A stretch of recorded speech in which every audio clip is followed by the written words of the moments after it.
আসসালামু আলাইকুম সম্মানিত প্রিয় ভিউয়ার্স, আশা করি আপনারা সকলেই ভালো আছেন। আলহামদুলিল্লাহ আমি ভালো আছি। তো আমার যে নতুন শেডের মধ্যে যে বাচ্চাগুলো নিয়েছিলাম সোনালী সুপার হাইব্রিড প্লাস, তো এই বাচ্চাগুলো আমি বাধ্য হয়েছি সরাইতে আর কি। এখান থেকে আমি কিন্তু এই যে আমার নতুন শেডটা থেকে কিন্তু আমি একদম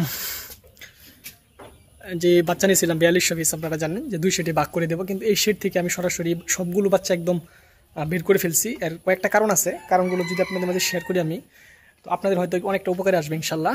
প্রথম বিষয়টা হচ্ছে, আমি যখন বাচ্চা নিয়েছিলাম এই শেডটার মধ্যে, তো এই শেডটাতে আপনার সেটা যখন আমি প্রথম করি তখন ভিতরে অনেক পানি ঢুকছিল। পানি ঢুকার কারণে সেটির যে লিটারটা সেটা কিন্তু ভালোভাবে শুকায় নাই।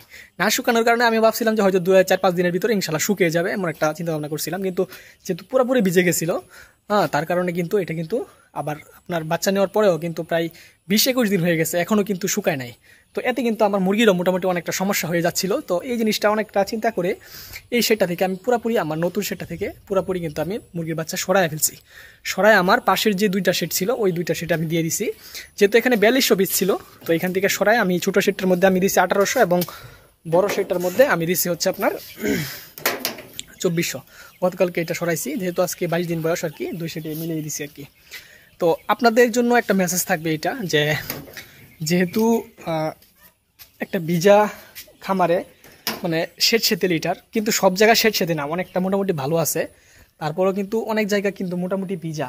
এখানে কিন্তু এমন একটা ভিজা যে এই ভিজার মধ্যে যদি আপনি মুরগি পালন তাহলে মুরগির রোগবালাই অবশ্যই বেশি হবে, প্রথম কথা। দ্বিতীয় কথা হচ্ছে আপনার মুরগির আপনার ঠান্ডার সমস্যা একবারে কাটবে না বললেই চলে, এমন হবে আর কি।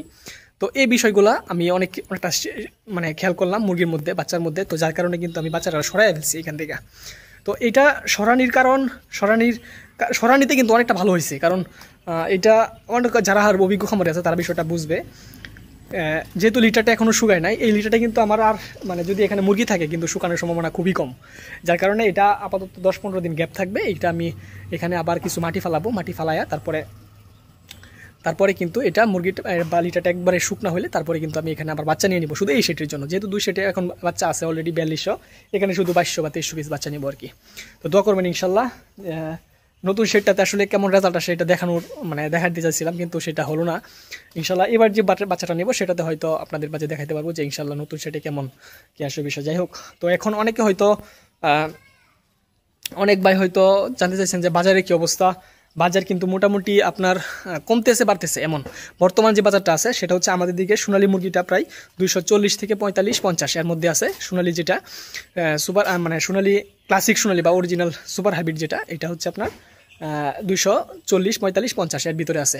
তো বাজারটা কিন্তু সারা বাংলাদেশে কিন্তু সব জায়গায় একরকম থাকে না, কমে এবং বাড়ে। কিন্তু এই বাজারটা কিন্তু গত সপ্তাহে কিন্তু ছিল হচ্ছে আপনার 230 টাকা 25 টাকা এমন।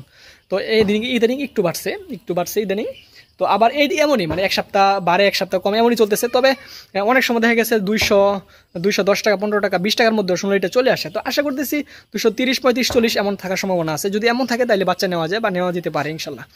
তো এই হচ্ছে অবস্থা। এবং বাচ্চার যে দামটা আছে সেটা হচ্ছে সোনালী সুপার হাইব্রিড প্লাস ভালো মানের যেটা আছে সেটা হচ্ছে 38 থেকে 40-42-45 টাকা পর্যন্ত আছে ভালো মানের বাচ্চা। তো আপনারা যেখান থেকে বাচ্চা নেওয়ার মানে ভালো মানের বাচ্চা যেখান থেকে পান সোনালী সুপার হাইব্রিড প্লাস নিয়ে নিতে পারেন। আর আমার কাছ থেকে চাইলে আমার কাছ থেকেও নিতে পারবেন ইনশাল্লাহ। 55 দিনে কেজি হবে এবং প্রতি হাজারে 42 থেকে 43 ব্যাগ খাবার খাবে। এবং সব কালারই কিন্তু মোটামুটি আপনার লাল 100-র মধ্যে প্রায় 95 বা 90% লাল থাকবে ইনশাল্লাহ। তো এই হচ্ছে অবস্থা। তো দোয়া করবে ইনশাল্লাহ। যেহেতু এই শেডটাতে এখনও কিছু করতে পারি নাই, এখন মানে এটা রেজাল্টটা এখনও করতে পারেনি কিছু নতুন করার পরে। যাই হোক, একটা ভুল হয়ে গেছে এখানে। তো মূলত আপনাদের কাছে ভিডিওটা দেওয়ার একটা কারণ সেটা হচ্ছে আমার যে ভুলগুলো হয় এই ভুলগুলো আমি যখন আমি মানে যদি শেয়ার করি তাহলে হয়তো আপনাদের হয়তো এই ভুলগুলো কিন্তু হবে না। তো আমার যেহেতু একটু অভিজ্ঞতা আছে তার কারণে কিন্তু আমি মোটামুটি এতদিন 20 দিন পর্যন্ত এই ভিজা লিটারের মধ্যে কিন্তু মোটামুটি পালন করে যাইতে পারছি, ওষুধ যাই লাগে মোটামুটি যাইতে পারছি। তো সব মিলিয়ে 100-র মতো বাচ্চা নষ্ট হয়েছে, এখানে 100-110টার মতো বাচ্চা নষ্ট হয়েছে। তো বাকিগুলো অন্য সেটে দেওয়ার পরেই এখন কিন্তু মুরগি আলহামদুলিল্লাহ মোটামুটি অনেকটা ভালো হয়ে গেছে। তো এখানে একটু কাজ বাকি আছে, আমি অটো ড্রিঙ্কার করবো এখানে, আমি নিজে সব কিছু করবো। আজকে শুধু এটা বানাইলাম, যেটাতে পানি ড্রাম থাকবে, শুধু এটা বানাইছে আজকে। তো এখানে অটো ড্রিঙ্কার হবে। দোয়া করবেন ইনশাল্লাহ নতুন সেটটার জন্য এবং আমার জন্য দোয়া করবেন। এবং আজকে এটুকুই ছিল। আসসালামু আলাইকুম রহমতুল্লাহি ওয়া বারাকাতুহু।